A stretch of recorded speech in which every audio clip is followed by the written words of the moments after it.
ತಮಿಳುನಾಡಿಗೆ ಪ್ರತಿನಿತ್ಯ 12,000 ಕ್ಯೂಸೆಕ್ ನೀರು ಹರಿಸಲು CWRC ಕಾವೇರಿ ನೀರು ನಿರ್ವಹಣಾ ಸಮಿತಿ ಆದೇಶ ನೀಡಿರುವುದು ರೈತರ ಮರಣ ಶಾಸನ ಎಂದು ಆರೋಪಿಸಿ ನಗರದ ಜೆಸಿ ವೃತ್ತದಲ್ಲಿ ಬಿಜೆಪಿ, ರೈತ ಸಂಘ, ಕರ್ನಾಟಕ ರಕ್ಷಣಾ ವೇದಿಕೆ, ಕನ್ನಡ ಸೇನೆ ಸಂಘಟನೆ, ದಲಿತ ಸಂಘರ್ಷ ಸಮಿತಿ ಸೇರಿದಂತೆ ಪ್ರಗತಿಪರ ಸಂಘಟನೆಗಳು ಸರ್ಕಾರದ ವಿರುದ್ಧ ಘೋಷಣೆ ಕೂಗಿ ಯಾವುದೇ ಕಾರಣಕ್ಕೂ ತಮಿಳುನಾಡಿಗೆ ನೀರು ಹರಿಸಬಾರದು ಎಂದು ಆಗ್ರಹಿಸಿ ರಸ್ತೆ ಬಂದ್ ಮಾಡಿ ಒತ್ತಾಯಿಸಿದರು.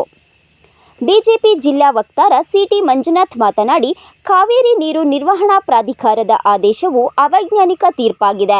ಇದು ರೈತರಿಗೆ ಅನಾನುಕೂಲವಾಗಲಿದೆ. ಬರದ ಪರಿಸ್ಥಿತಿಯಲ್ಲಿಯೂ ತಮಿಳುನಾಡಿಗೆ ನೀರು ಹರಿಸಬೇಕೆನ್ನುವ ಇವರ ನಡೆ ಖಂಡನೀಯವಾಗಿದೆ.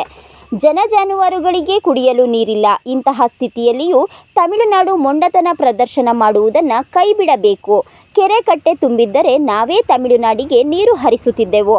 ಆದರೆ ನಮಗೇ ನೀರಿಲ್ಲದೆ ಇರುವಾಗ ತಮಿಳುನಾಡಿಗೆ ನೀರು ಎಲ್ಲಿಂದ ಹರಿಸುವುದು ಹೇಳಿ ಎಂದು ಪ್ರಶ್ನಿಸಿದರು. ಕಾವೇರಿ ನೀರು ನಿರ್ವಹಣಾ ಪ್ರಾಧಿಕಾರ ಮತ್ತೆ CWRC ಏನು ಒಂದು ಅವೈಜ್ಞಾನಿಕ ತೀರ್ಪು ಕೊಟ್ಟಿದೆ. ಅವೈಜ್ಞಾನಿಕ ತೀರ್ಪಿನಿಂದ ಇವತ್ತು ಕಾವೇರಿ ಕೊಳ್ಳದ ರೈತರ ಮರಣ ಶಾಸನ ಬರೆದಂತಾಗಿದೆ. ಎಲ್ಲೋ ಒಂದ್ ಕಡೆ ವರುಣನ ಕೃಪೆ ಆಯ್ತು. ವಯನಾಡು ಮತ್ತು ಕಾವೇರಿ ಕೊಳದಲ್ಲಿ ಸಾಕಷ್ಟು ಮಳೆ ಬೀಳ್ತಾ ಇದೆ. ನಾವು ನಿಟ್ಟುಸಿರು ಬಿಡ್ಬೋದು ಅಂತ ಅನ್ಕೊಂಡಿದ್ದು, ಆದ್ರೆ ಬರ ಸಿಡಿಲಿನಂತೆ ಈ ರೀತಿ ಅವೈಜ್ಞಾನಿಕ ತೀರ್ಪು ಬಂದಿರತಕ್ಕಂಥದ್ದು ನಮ್ಮ ರೈತರಿಗೆ ಇವತ್ತು ಜೀವನ್ ಮರಣ ಪ್ರಶ್ನೆ ಆಗಿದೆ. ನಾವು ಮಂಡ್ಯ ಹಾಗೂ ಕಾವೇರಿ ಕೊಳ್ಳದ ಮೈಸೂರು, ಹಳೆ ಮೈಸೂರು ಭಾಗದಲ್ಲಿ ರೈತರುಗಳೇನಿದ್ರೆ ಯಾರು ಕೂಡ ಹೊಸ ಬೆಳೆ ಹಾಕಿಲ್ಲ.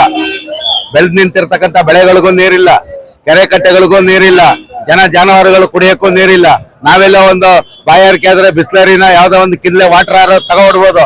ಆದ್ರೆ ಜಾನುವಾರುಗಳು ಏನ್ ಮಾಡ್ತವೆ? ನಾವು ಬಿಸ್ಲರಿ ವಾಟರ್ ಕುಡ್ಸಕ್ಕಾಗುತ್ತಾ? RO ಪ್ಲಾಂಟ್ ವಾಟರ್ ನೀರು ಕುಡ್ಸಕ್ಕಾಗುತ್ತಾ? ಕೆರೆ ಕಟ್ಟೆ ನೀರು ಬೇಕು. ಹಾಗಾಗಿ ರಾಜ್ಯ ಸರ್ಕಾರ ಅದು ಯಾವುದೇ ರೀತಿ ತೀರ್ಪು ಬಂದ್ರು ಕೂಡ ನಾವು ಏನು ಬಂಗಾರಪ್ಪನವರು ಪದೇ ಪದೇ ಮುಖ್ಯಮಂತ್ರಿಗಳು ನಾನು ಬಂಗಾರಪ್ಪನವ್ರ ಶಿಷ್ಯ ಅಂತ ಹೇಳ್ತಿದ್ರು. ಬಂಗಾರಪ್ಪನವ್ರ ಶಿಷ್ಯ ಅಂತ ಬರೀ ಬಾಯಿ ಮಾತಲ್ಲ, ಅಂತರಾಳದಿಂದ ಬರಬೇಕು. ಬಂಗಾರಪ್ಪನವರು ಮುಖ್ಯಮಂತ್ರಿ ಆಗಿದ್ದಂತ ಸಂದರ್ಭದಲ್ಲಿ ಇದೇ ಕಾವೇರಿ ಸಂಘರ್ಷ ಬಹಳ ಉತ್ತುಂಗಕ್ಕೆ ಹೋಗಿತ್ತು. ಅವತ್ತು ಸುಗ್ರೀವಾಜ್ಞೆಯನ್ನ ತಂದು ನಾನು ನೀರು ಬಿಡಲ್ಲ ಅಂತ ದೃಢ ನಿರ್ಧಾರವನ್ನ, ಮಂಡ್ಯದ ರೈತರ ಹಿತವನ್ನ ಕಾಪಾಡುವಂತ ಕೆಲಸವನ್ನ, ರೈತರ ಒಂದು ಏನು ಕಷ್ಟಕ್ಕೆ ಮಿಡಿಯುವಂತ ಕೆಲಸವನ್ನ ಬಂಗಾರಪ್ಪನವರು ಮಾಡಿದ್ರು. ಕರ್ನಾಟಕ ರಕ್ಷಣಾ ವೇದಿಕೆ ಜಿಲ್ಲಾಧ್ಯಕ್ಷ ಜೈರಾಮ್ ಕಬ್ಬನಹಳ್ಳಿ ಮಾತನಾಡಿ, ನೀರಿಲ್ಲದೆ ಬೆಳೆದ ಬೆಳೆಯು ಒಣಗಿದೆ. ಪ್ರಸ್ತುತದಲ್ಲಿ ಹೊಸದಾಗಿ ಬೆಳೆ ಬೆಳೆಯೋಣವೆಂದರೂ ಮಳೆ ಅಭಾವ ಎದುರಾಗಿದೆ. ಕನ್ನಂಬಾಡಿ ಕಟ್ಟೆ ತುಂಬಿಲ್ಲ. ರೈತರು ಶೋಚನೀಯ ಸ್ಥಿತಿ ಎದುರಿಸುತ್ತಿರುವ ನೀರು ಹರಿಸಬೇಕೆಂಬ ನಿರ್ಣಯ ಹಾಗೂ ಆದೇಶ ಮಾಡುವುದು ಎಷ್ಟು ಸರಿ? ಹಿಂದಿನ ಮುಖ್ಯಮಂತ್ರಿ ಬಂಗಾರಪ್ಪ ಅವರು ತಮಿಳುನಾಡಿಗೆ ನೀರು ಹರಿಸದೆ ತೆಗೆದುಕೊಂಡ ನಿರ್ಣಯಕ್ಕೆ ಮುಖ್ಯಮಂತ್ರಿ DK ಶಿವಕುಮಾರ್ ಬದ್ಧರಾಗಿರಬೇಕು ಎಂದು ಆಗ್ರಹಿಸಿದರು. ಕೂಡ ಕರ್ನಾಟಕಕ್ಕೆ ಅನ್ಯಾಯ ಆಯ್ತಾ ಇದೆ.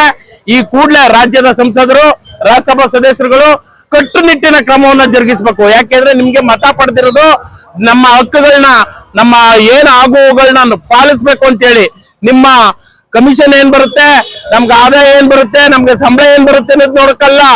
ದಯಮಾಡಿ ನಮ್ಗಳ ಸೇವೆ ಮಾಡ್ಬೇಕು, ಈ ನಾಡಿನ ಜನತೆಯ ಸೇವೆ ಮಾಡ್ಬೇಕು ಅಂತೇಳಿ ನಿಮ್ಗೆ ಅಧಿಕಾರ ಕೊಟ್ಟಿರೋದು. ಅದನ್ನ ಬಿಟ್ಟು ನೀವೇ ಬೇರೆ ಅಧಿಕಾರನೇ ಬೇರೆ ಅಂತಕ್ಕಂಥ ವ್ಯವಸ್ಥೆ ಬಂದ್ರೆ ನಿಮ್ಗೆ ತಕ್ಕನಾದ ಪಾಠ ಕಲಿಸ್ಬೇಕಾಗುತ್ತೆ.